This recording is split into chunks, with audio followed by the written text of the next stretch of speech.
সুনামগঞ্জ বাংলাদেশের সিলেট বিভাগে অবস্থিত একটি এ ক্যাটাগরির প্রশাসনিক এলাকা। এটি বাংলাদেশের উত্তর পূর্ব দিকে অবস্থিত দেশের প্রখ্যাত একটি জেলা। অষ্টম শতকের আগে সুনামগঞ্জ কামরূপ অঞ্চলের সাথে যুক্ত থাকলেও পরবর্তী শাসকদের প্রভাবে এটি কামরূপ থেকে সম্পূর্ণ আলাদা হয়ে যায়। দৃষ্টিনন্দন অপরূপ প্রাকৃতিক সৌন্দর্য ও পাহাড় পর্বতে ঘেরা সুনামগঞ্জ পর্যটকদের প্রতিনিয়তই আকর্ষণ করে। ব্যস্ত নগর জীবন থেকে মুক্তি পেতে অনেকেই ছুটে আসেন সুনামগঞ্জে।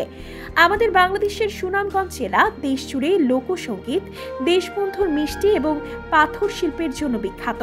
এছাড়াও সুনামগঞ্জ জেলা বিখ্যাত খাবার, দর্শনীয় স্থান এবং জেলার বিখ্যাত ব্যক্তিবর্গদের জন্য এই জেলা দেশ জুড়ে বিখ্যাত। প্রাকৃতিক সৌন্দর্য এবং দৃষ্টিনন্দন পরিবেশের কারণে সুনামগঞ্জ বেশ সুনাম অর্জন করলেও সুনামগঞ্জের মানুষ মোটেও ভোজন রসিক নয়।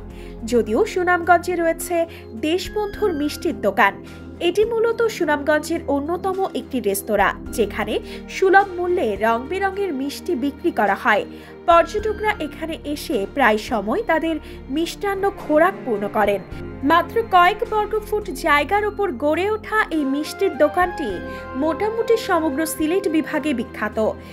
সুনামগঞ্জ জেলা কৃষির জন্য বিখ্যাত তার অন্যতম একটি কারণ হল সুনামগঞ্জ জেলায় জন্মগ্রহণকারী দেশবরেণ্য সব ব্যক্তিবর্গ, যেমন শাহ আব্দুল করিম, রামনাথ দত্ত, হাসন রাজা, কর্নেল মোহাম্মদ আতাউল গনি ওসমানী, নুরুল ইসলাম নাহিদ।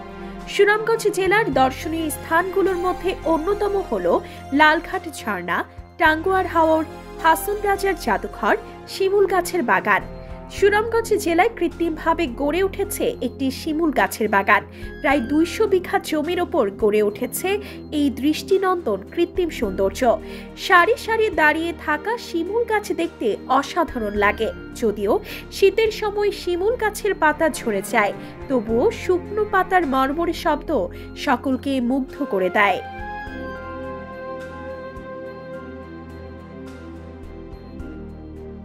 প্রিয় দর্শক, আজকের মতো এ পর্যন্ত। সবার আগে সকল খবর পেতে ভিজিট করুন নিউজ টিভি বাংলা ওয়েবসাইট। সেই সাথে চোখ রাখুন নিউজ টিভি বাংলা ফেসবুক পেজে।